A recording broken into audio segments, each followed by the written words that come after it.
Good morning. ప్రభువైన యేసుక్రీస్తు వారి పరిశుద్ధ నామములో అందరికీ శుభాలు. ఈరోజు అనుదిన ఆత్మీయ ఆహారంగా దేవుడు మనకి ఇతరుల వల్ల కొన్నిసార్లు బుద్ధి రోషాన్ని కలుగజేస్తాడు. ఇశ్రాయేలులను గద్దించి, ఇశ్రాయేలులను అణచి, అన్యజనులను హెచ్చించి, మరలా ఇశ్రాయేలు దేవుని వైపు తిరిగేలాగా ఇశ్రాయేలుకి బుద్ధిని రోషాన్ని పుట్టించే దేవుడు మన దేవుడు. అలాగే మన జీవితంలో కూడా చూద్దాం ఈ వాక్యం. రోమీయులకు రాసిన పత్రిక 11:12 అధ్యాయం 12వ వచనం. వారికి రోషము పుట్టించుటకై వారి తొట్టుపాటు వలన అన్యజనులకు రక్షణ కలిగాను. వారి తొట్టుపాటు లోకమునకు ఐశ్వర్యమును, వారి క్షీణదశ అన్యజనులకు ఐశ్వర్యమును అయిన ఎడల వారి పరిపూర్ణత ఎంత ఎక్కువగా ఐశ్వర్యకరమగును. వారు అంటున్నాడు ఇక్కడ. వారు అంటే ఎవరండి? ఇశ్రాయేలీలు. యేసుక్రీస్తు ప్రభు లోకానికి రక్షకుడిగా వచ్చినా అసలు ముఖ్యంగా ఆయన వచ్చిందే యూదుల గురించి. ఈ యూదులు చేసిన సమస్తమైనటువంటి ఆ యొక్క ధర్మశాస్త్రానికి విరోధకరమైన క్రియల నుండి వారిని ఆ ధర్మశాస్త్రం నుంచి విముక్తులుగా చేయడానికి, వారిని ఉద్ధరించి వారి ద్వారా లోకానికి రక్షణ ఇవ్వడానికి దేవుని ప్రణాళిక అయి ఉన్నది. కానీ ఆ యూదులే యేసు ప్రభుని నిరాకరించినప్పుడు, ఆ యూదులే యేసు ప్రభుని సిలువ వేసి చంపినప్పుడు, ఆ సిలువ యాగము, ఆ సిలువ బలి యాగము సర్వలోకానికి యేసుక్రీస్తునందు విశ్వాసం ఉంచి ప్రతి ఒక్కరికి రక్షణ తీసుకొచ్చింది. చదవబడిన వాక్యంలో యూదులు దేవుణ్ణి అంగీకరించినప్పుడు, ఆ యేసు ప్రభుని అన్యజనులు అంగీకరించి అన్యజనులు దీవింపబడట చూచి, యూదులకు నేను రోషాన్ని పుట్టిస్తా, అప్పుడు వీరు నా తట్టు తిరుగుతారన్నాడు. ఒక ఉదాహరణ బైబిల్లో ఉంటుంది. భక్తుడైనటువంటి దావీదు దేవుని మందసాన్ని తీసుకువెళుతూ,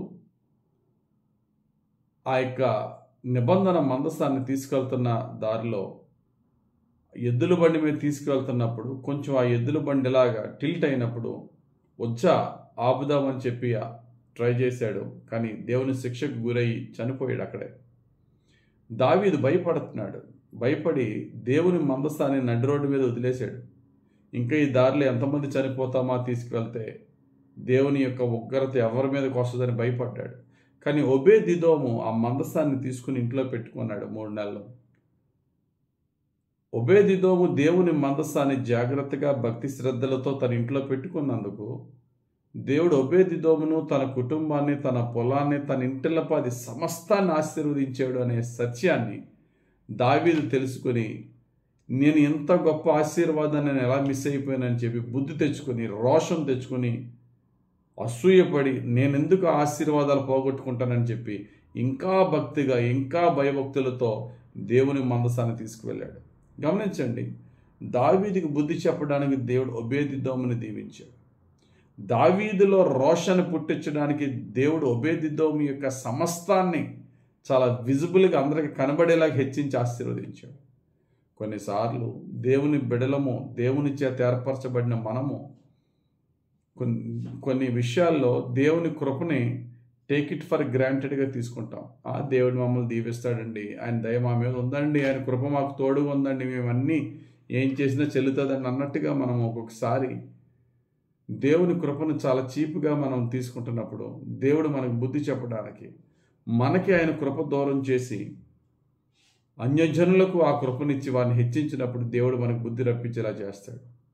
అందుకనే బైబిల్ చెప్తుంది, పౌలు భక్తుడు అంటారు కొరింథీయులకు రాసిన మొదటి పత్రికలోనే 1వ అధ్యాయం 29వ వచనంలో, ఎన్నికైన వారిని వ్యర్థము చేయుటకు లోకములో నీచులైన వారిని, తృణీకరింపబడిన వారిని, ఎన్నిక లేని వారిని దేవుడు ఏర్పరచుకొని ఉన్నాడు. కొన్నిసార్లు దేవుడు మనకు బుద్ధి చెప్పడానికి మన ముందు ఎందుకు పనికిరాని వాడు, ఈడంతా వాడంతా అని అనుకున్న వారినే మనకంటే గొప్పగా గనులుగా దేవుడు చేసినప్పుడు, అప్పుడు మనం మన స్వబుద్ధిని ఆధారం చేసుకోకుండా నేనెంతని గొప్పలు చెప్పడం మానేసి ప్రభు పాదాల దగ్గరికి వస్తాం. దేవుడు కొన్నిసార్లు బుద్ధి చెప్పడానికి ఇతరులను దేవుడు హెచ్చిస్తాడు. God provokes his people to jealousy just to save them. దేవుడు మనకి కొన్నిసార్లు రోషాన్ని ఎందుకు పుట్టిస్తాడంటే, ఆ రోషంతో, ఆ పౌరుషంతో, అరే దేవుని కాదని నా సొంత గొప్పలకి వెళ్ళి నేను ఎంత దిగజారిపోయినో ఎప్పుడు తెలుసుకున్నానంటే, నాకంటే కింద వాళ్ళు నా ముందే హెచ్చింపబడడం చూసినప్పుడు, వారు దేవుని తట్టు తిరిగి అసలు నా ముందు ఎందుకు పనికిరాని వారి కంటే నేను దిగజారిపోయానా, నేను కూడా ప్రభు పాదాలు పట్టాలనే పౌరుషం, రోషాన్ని దేవుడు రప్పిస్తాడు. కాబట్టి ప్రియులారా, దేవుడు మనల్ని విడిచి వేరే వారిని మనకంటే గొప్పగా హెచ్చించి వారి ద్వారా బుద్ధి చెప్పే స్థితిలోనికి మనం దిగజారిపోకుండా, దేవుడు మనల్ని దీవించే కొలది భయముతోనూ వణుకుతోనూ మన రక్షణ కొనసాగించాలి. ఎప్పుడూ కూడా ఆయన కృప మీద ఆధారపడాలి. ఎప్పుడూ కూడా నీ దయ ప్రభువా, నీ భిక్ష ప్రభు అంటూ సంతోషంగా ఉన్నప్పుడు, దుఃఖంగా ఉన్నప్పుడు, అన్నీ ఉన్నప్పుడు, ఏమీ లేనప్పుడు కూడా ఒకేలాగా ప్రభు యందు విశ్వాసం కలిగి మన విశ్వాసాన్ని కొనసాగిద్దాం. దేవుని యొక్క కృపను ఎప్పుడూ పొందుకుందాం. దేవుడు తన పరిశుద్ధ వాక్యం మన జీవితంలో మనకి రక్షణకరంగా, మేలుకొలుపుగా, దీవెనకరంగా నెరవేర్చును గాక. ఆమేన్.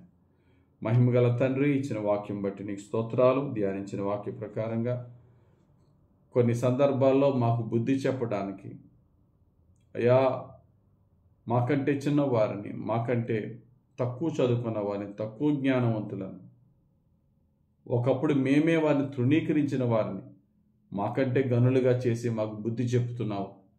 అటువంటి విషయాలను ప్రభా, మేము అనేక విషయాలు ఈ లోకంలో మేము చూస్తున్నాం కనుక అయ్యా, నీకు కోపం రప్పించే విధంగా, అయ్యా ఇతరులను చూసి మేము అసూయ చెందేంత స్థితిలోని మేము దిగజారకుండా అన్ని వేళల్లోనూ కూడా నీకు నమ్మకంగా మేము బ్రతికి నిత్యము నీ కృప ద్వారానే మేము సంతోషిస్తూ, తృప్తి చెందుతూ, సమృద్ధిగా నీ ద్వారా పొందుకునే భాగ్యము మాకు దయచేయండి.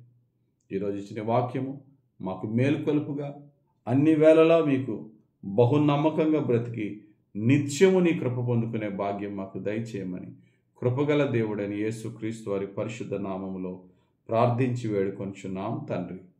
ఆమెన్. తండ్రి యొక్కయు, కుమారుని యొక్కయు, పరిశుద్ధాత్మ దేవుని అభిషేకం మనపై దిగి వచ్చి మనం దీవించును గాక. Amen. God bless you. Have a very blessed day.